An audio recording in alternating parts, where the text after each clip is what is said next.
पा ली और अपने देश लौटने लगा। तो हाथ जोड़ के अपने गुरु से कहा कि गुरुदेव क्या सेवा करूं। तो गुरुदेव ने इतना ही कहा था कि आयुर्वेद पठस्वम तम लोकोपकार हेतुवे सर्व प्राणी दया तीर्थ सर्वलोकहित महामखात। हमने आपको आयुर्वेद पढ़ाया है, लोक कल्याण के लिए पढ़ाया है। संक्रामक रोगों से तड़पते हुए रोगियों को जो तुम आरोग्यता दोगे तो सर्व प्राणी दया तीर्थ सर्वलोकहित महामखात, ये तुम्हें तीर्थों की और महायज्ञ के समान लाभ होगा। हमें कुछ नहीं चाहिए, लोभी वृत्ति से चिकित्सा मत करना। ये श्लोक लिखे होते। और जब वो जलयान से चला अपने गुरु से अनुमति लेके, चलते चलते जलयान से कार्तिक बद्ध त्रयोदशी के दिन वो पानी में से निकलकर जमीन पे आया। तो हम धनवंतरी जयंती कार्तिक बद्ध त्रयोदशी के मनाते। उस दिन वो पानी के यान से चला था और पानी के यान से निकलकर और जमीन पे उतरा था। तो वो कहते वो पानी में से पैदा हुआ है धनवंतरी। अकल कि हमने दुश्मनी कर ली, फिर क्या बताओगे। ये सारा रहस्य लिखा है। परंतु एक बात उसमें और लिखी है कि जब देवों और दानवों का युद्ध होता था वो हमें समझना चाहिए। तो हमेशा दानव विजय पाते थे और देव हार जाते थे, क्योंकि देवों में छुआछूत ज्यादा रहती है। आर्य संपत्ति वालों में, हमारे में देवी संपत्ति वाले हैं, छुआछूत ज्यादा रहती है। और आसुरों में संगठन ज्यादा रहता है। जब जब देवों और दानवों का युद्ध होता था तो देव हार जाते थे, दानव जीतते थे। इस कारण का पता लगाने के लिए भागवत में लिखा है कि ब्रह्मा शंकर और समस्त देवगण मिलके और विष्णु के पास गए। विष्णु राष्ट्राध्यक्ष थे उस समय। तो कहा कि कारण क्या है, हमारे पास फौज भी रहती है, हथियार भी रहते हैं, धन भी रहता है, खाद्य सामग्री रहती है, पर हम हार जाते हैं। तो वो बोले विष्णु भगवान के हंत ब्रह्मन हो शंभो हम देवावम भाषितम शुणु ताव हिता सर्वे श्रेयावासात तथा सुरा। हंत ब्रह्मन अहो शंभो हे देवावम भाषितम, हे ब्रह्मा, हे शंकर और हे देवगण, जो कुछ मैं कहता हूं मेरी बात ध्यान से सुन लेना। तुम्हें जिससे श्रेय मिलेगा, विजय मिलेगी। अरियो अपि संदेह सत्कार अर्थ गौरवे। तो इसी समय जाके अपने शत्रु दानवों से विनम्रता से नमस्कार करो और संधि कर ले। वो जान लेंगे हमेशा के लिए डर गए, निर्भय हो जाएंगे। और तुम अंदर अंदर खूब तैयारी करना, अंदर अंदर खूब तैयारी करना। पहले से जब चौगनी तैयारी हो जाए तुम्हारी तो लड़ना मत, फिर आके मेरे से सलाह लेना। जब पहले की अपेक्षा चौगुनी तैयारी हो गई, चौगुने हथियार हो गए, चौगुनी फौज हो गई और कई वर्षों की खाद्य सामग्री हो गई, फिर विष्णु के पास गए तो एक एक बात विष्णु ने पूछी। सब तैयारी थी, हथियार ज्यादा है, फौज ज्यादा है, युद्ध कला भी सब प्रकार की हमारे फौजी जानते हैं। विष्णु ने पूछा कि छुआछूत मिटी के नहीं? तो देव लोग बोले नहीं मिटी। तो विष्णु भगवान बोले हार जाओगे। आज छुआछूत नहीं मिटी तो पीट रहे हैं मुसलमानों। और ये छुआछूत न मिटने का कारण है कि जो हमारे विधर्मियों का संघ शक्ति का बहुमत बढ़ जाएगा और हमारी संघ शक्ति अल्पमत रह जाएगी। तो जिस धर्म की संघ शक्ति का बहुमत हो जाता है उनकी विजय हमेशा होती है, और जिस धर्म की संघ शक्ति का अल्पमत होता है उनका धन भी चला जाता है, धाम भी चला जाता है और धर्म भी चला जाता है। अभी सन 1947 में हमने देखा कि पूरा सिंध प्रांत चला गया। कारण क्या था कि 56-57% मुसलमान हो गए और हम बच गए 43-44%। लात मार के भगा दिया और इनके कोठियां और कारखाने और बहन बेटियां छोड़ के जो ला सके तो ला सके, ना छोड़ के आना पड़ा। पूरा सिंध चला गया। हमारा 70% पंजाब चला गया। सब पंजाबी पड़े हैं यहाँ वहाँ शरणार्थी के रूप में। 70% बांग्लादेश है। जिस धर्म की संघ शक्ति का बहुमत रहता है उनका धाम भी बचा रहता है, धर्म भी बचा रहता है और धन भी बचा रहता है। और जिस धर्म की संघ शक्ति का अल्पमत हो जाए उनका धाम भी चला जाएगा, धन भी चला जाएगा और सारी इज्जत चली जाएगी। दिन पे दिन धर्म परिवर्तन हो रहा है और हम गहरी नींद में सो रहे हैं। ये धर्म के नाम पर नाच गाना हो रहे हैं। आश्चर्य लगता है। एक जगह मैं रामलीला देखने गया था, ये कुंवार के महीने में, रामलीला होती शुक्ल पक्ष में। तो मैं गया देखने, सहज में एक जगह था, तो उस दिन क्या देख रहा था कि रामचंद्र जी, लक्ष्मण और सीता वनवास में गए थे। वो तबले बजा रहे थे और हारमोनियम बजा रहे थे, और वो सीता घुंघरू बांध के पाँव में नच रही थी। वो ऐसे वन में गई होगी नचने के लिए। नाच गाना हो गया रामलीला तुम्हारा। अरे आप हंसते हो, क्या हो रहा है? अरे जब रामचंद्र जी के साथ लक्ष्मण जी साथ बड़ी दुखित अवस्था में सीता वनवास गई, तो रामलीला में खूब हारमोनियम बजते, खूब बाजे बजते हैं। तो हारमोनियम भी बज रहा था, तबले भी बज रहे थे, और सीता को पहना दी पाँव में घुंघरी, वो नच भी रही थी। नचने को गई होगी सीता। शर्म की बातें हैं, ऐसी रामलीला कर रहे, क्या हो रहा है? तो वो विष्णु ने कह दिया कि छुआछूत नहीं मिटी तो हार जाओगे। इसी बल पे एक मुसलमान ने अपना जीता था, आपने इतिहास पढ़ा होगा। वो 8 दिन घेरे डाला रहा सूबेदार, परंतु उसकी हिम्मत नहीं पड़ी थी। उसने एक चोटी पे से देखा कि रात के समय अलग अलग रोटियां बन रही हैं। उसने पूछा एक हिंदू से जो उसके साथ में नौकर था कि ये अलग अलग क्यों बन रहा है? बोले वो अलग अलग खाना बना रहे हैं फौजी लोग रात के समय। अलग अलग क्यों बना रहे हैं? बोले वो किसी का छुआ कोई खाता नहीं है। तो उसने कहा हम जीत जाएंगे कल। बस ये सारी बातें, इसलिए समुद्र मंथन का ये मत समझना कि हाथी की हथसाल भी वहाँ होगी में कर रहे हुए, उच्चे सिरवा घोड़ा भी होगा। ये उच्चे सिरवा घोड़े का मतलब है उच्चे ही अरवा है वो नाम, जो अपने देश में पैदा नहीं हो। अरब देश में जो अच्छे ऊंचे कान वाले बड़े घोड़े होते, अरब देश से समुद्र मार्ग से बुलाया गया, तो समुद्र में से निकलकर जलयान से भारत की भूमि पे खड़ा था। तो वो कहते पानी में से निकला। अरे पानी के रास्ते से तो आया था, पर किनारे तो आया होगा कि नहीं? समझ सकते हो तो समझो, नहीं तो हरि कृपा। तो ये सब बातें जो थी समुद्र मंथन का।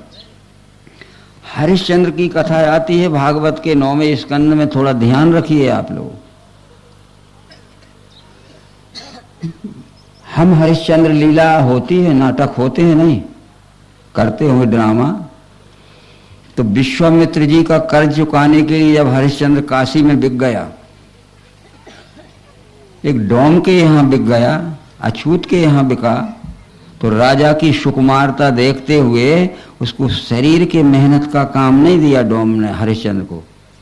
वो गंगा के किनारे मणिकर्णिका घाट था, वहाँ श्मशान था, तो हरिश्चंद्र को बैठाल दिया कि दिन भर में जितने लाश आवे, मृत आवे, शव आवे, इनका कर वसूल करके शाम को नगर में आ जाया करो। और हरिश्चंद्र के 13 पीढ़ी बाद भागीरथ हुआ है, और कहते भागीरथ गंगा लाया।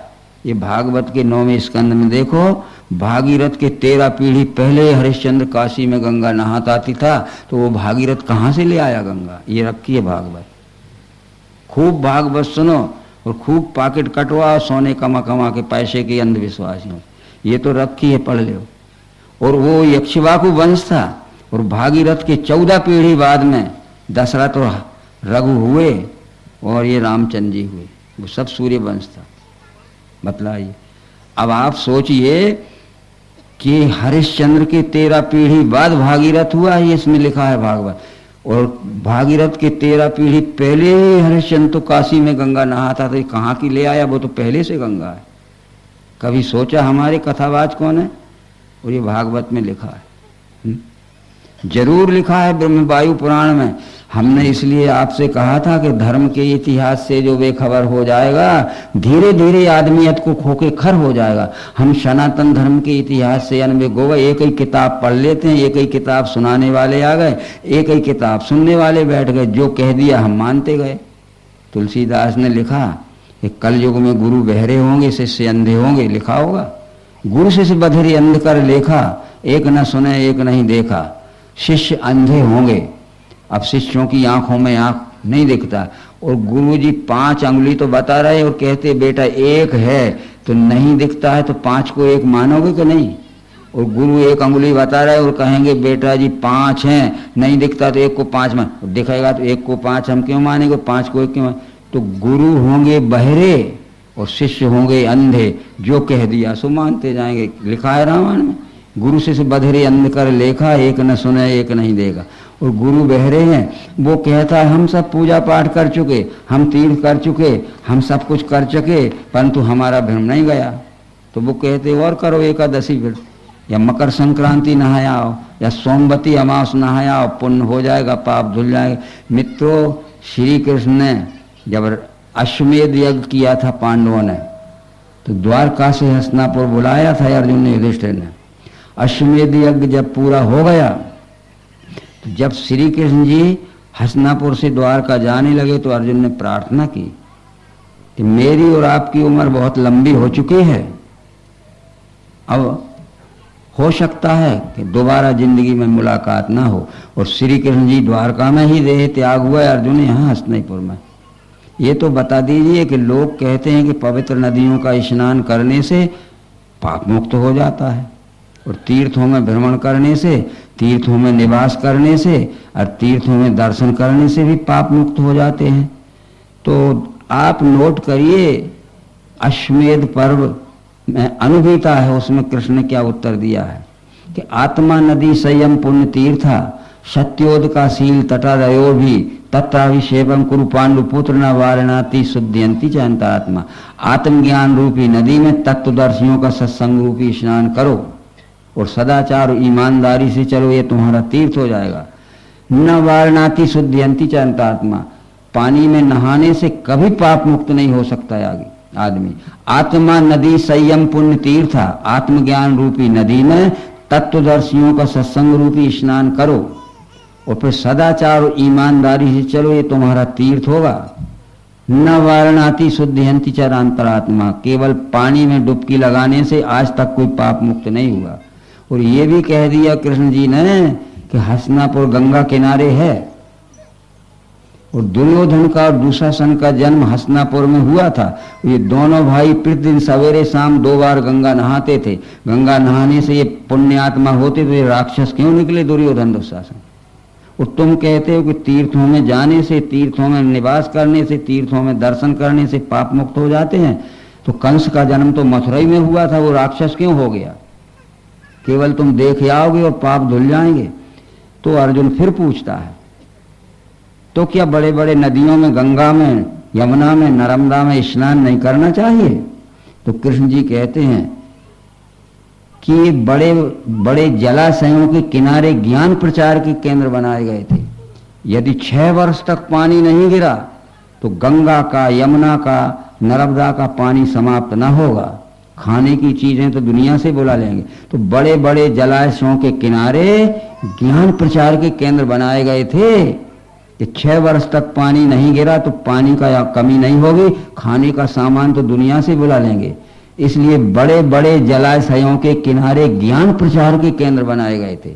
तो वो ज्ञान प्रचार तो चला गया, पानी को तीर्थ समझने लगे। बतलाइए, तब रामायण में भी लिखा होगा कि विमल ज्ञान जल जब सो नहाई, विमल ज्ञान जल जब सो नहाई तब राम भक्ति और छाई।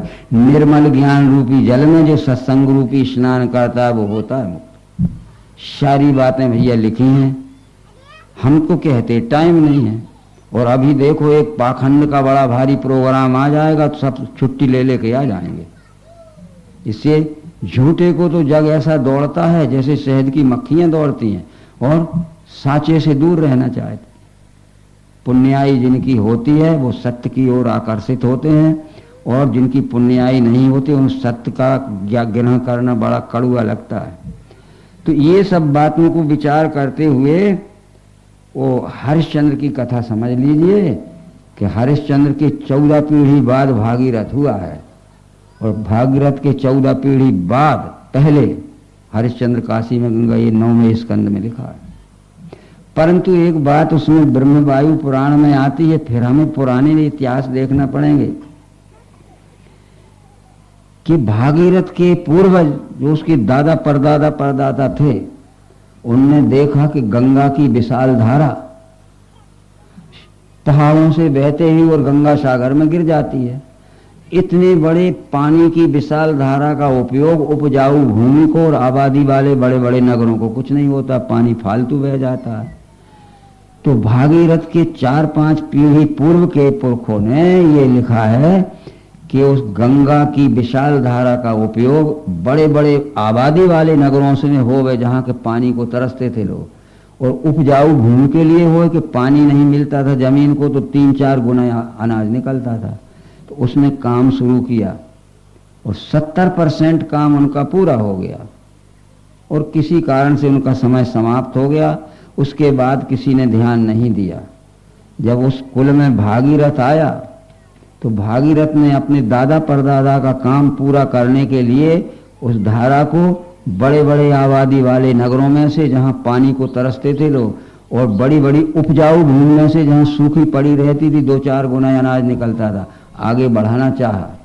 तो वो धारा जानव राजा की सीमा में से निकलती थी। तो जानव राजा ने कहा कि मेरे भूमि से ये गंगा की धारा नहीं बहाई जा सकती, बहुत से गांव हटाना पड़ेंगे और मेरे राज की बहुत सी भूमि दब जाएगी। तो भागीरथ ने कहा कि जितने गांव हटाना पड़ेंगे उनको फिर से बसाने के लिए, और जितनी भूमि आपकी दबेगी उसका नुकसान क्या होगा, उस नुकसान की भरपाई हम करेंगे, नुकसान हम देंगे। ये उनका कॉम्प्रोमाइज हो गया, समझौता। परंतु जानव राजा ने एक शर्त रखी कि अब मेरे राज की भूमि में से आगे जब बढ़ाओगे तो इसका नाम जानवी रखना पड़ेगा। देखो नदियों में जानवी लिखा है। तब फिर वो धारा आगे चल के बड़े बड़े उपजाऊ भूमि में से और बड़े बड़े आबादी वाले नगरों में से गई तो पुरखे तर गए, जो प्यासों मरते थे और भूखों मरते थे। 20 गुना अनाज निकलने लगा और पर्याप्त पानी निकला, तर गए पुरसे के नहीं। वो बात अलग है, आप अस्थियां ले जाइए न ले जाइए, पर प्यासों मरते थे, भूखों मरते थे। और देखो 4-4 गुना अनाज निकला कठिन था। जब हमारे यहाँ बड़ी बड़ी नहरें चल गई, ट्यूबवेल चल गए, तो 20-20, 25-25 गुना गेहूं चना निकल रहा है। और फिर प्यासों मरते थे, पर्याप्त पानी ले लो। ये तो अभी भी हो रहा है। मध्य प्रदेश का इंदौर नगर बढ़ती हुई आबादी में एक एक बाल्टी को पानी तरसने लगा। मध्य प्रदेश के 3 चीफ मिनिस्टर बदल गए, मुख्यमंत्री कोई इंतजाम नहीं हो सका। जब प्रकाश चंद्र सेठी मुख्यमंत्री के पद पे आया तो उसने पहला काम यह किया कि मध्य प्रदेश के तमाम जितने जल स्रोत हैं बंद कर दिए जाएं, नए नए खुदवाना कुएं या ट्यूबवेल या अथवा, और केंद्र सरकार से कुछ कर्ज और कुछ मदद ली, और वो मंडलेश्वर से इंदौर में नर्मदा ले आया। अब तो नर्मदा देवास पार करते हुए भोपाल और उज्जैन में भी जा रही है, चालू हो गई। उज्जैन की क्षिप्रा नदी सूखी पड़ी है, हम अभी आए, जहां 12 महीने घुटनों पानी रहता था उतार उधार में। देवास में पानी नहीं है, तो इंदौर से देवास होते हुए और भोपाल होते हुए उज्जैन होते हुए भोपाल में आ रही है नर्मदा। कौन लाया नर्मदा को इंदौर में? और सेठी जी लाए। बार बार हो गई अब तो भैया सोचिए। और ये जो हम कह रहे हैं प्रमाणित है कि इसलिए कि हमने भागवत रख ली है। ये अगर बातें जो हम कहते उसमें न लिखी हो तो कल बता देना हमारे रहते। हम अंधविश्वास में जिसने जो बताया हम मानते गए मानते गए मानते गए, और मानते मानते हमारे अपनी ज्ञान की दृष्टि ही मोतियाबिंद हो गई। ज्ञान की दृष्टि जो है ना वो ही बंद हो गई। बस माया मोतियाबिंद कटे जब करो सत्य सुन। तो अपना समय आज का यहाँ तक था भैया। ये हमने भागवत के ये ऋषभ देव का शरीर महकता था, भक्त प्रहलाद की कथा बताई, समुद्र मंथन की भागवत में लिखी है, हरिश्चंद्र की कथा बताई, और वो विश्वामित्र का हरिश्चंद्र का जो उसका झगड़ा था कौन का? वशिष्ठ जी का। तो वो विश्वामित्र पूरा ज्ञानी था पर अकड़ैल था, इसलिए हम पूरे ज्ञानी हो जाएं, जब तक हमारा अहंकार न जाए तब तक हम किसी काम के नहीं हैं। इसलिए रामचंद्र जी ने सभी को यही शिक्षा दी थी। भरत से कहा था कि सब ही मान प्रदे आप अमानी, भरत प्राण सम सो मोहि प्राणी। जो सबका मान सम्मान करता है पर खुद मान अभिमान छोड़ देता है, भरत वो मुझे प्राणों के बराबर प्यार है। हम भी बन सके जितना सबका आदर करें, और हम सबके द्वारा आदर न करवाना चाहें, बस इतना भर। किसी का आदर नहीं करते हैं तो दूसरे से मत पुजवाना। हम तो दूसरों से पुजवाना चाहते हैं और दूसरों के अनादर करते, हीन समझते सबको। तो ये अभिमान जब चला जाता है तब ज्ञान होता है, और बिना सत्व गुण के अभिमान जा नहीं सकता। गीता में लिखा है सत्वात् संजायते ज्ञानम, सत्व से ज्ञान होता है। बस ठीक, तो यहाँ समाप्त करते हैं।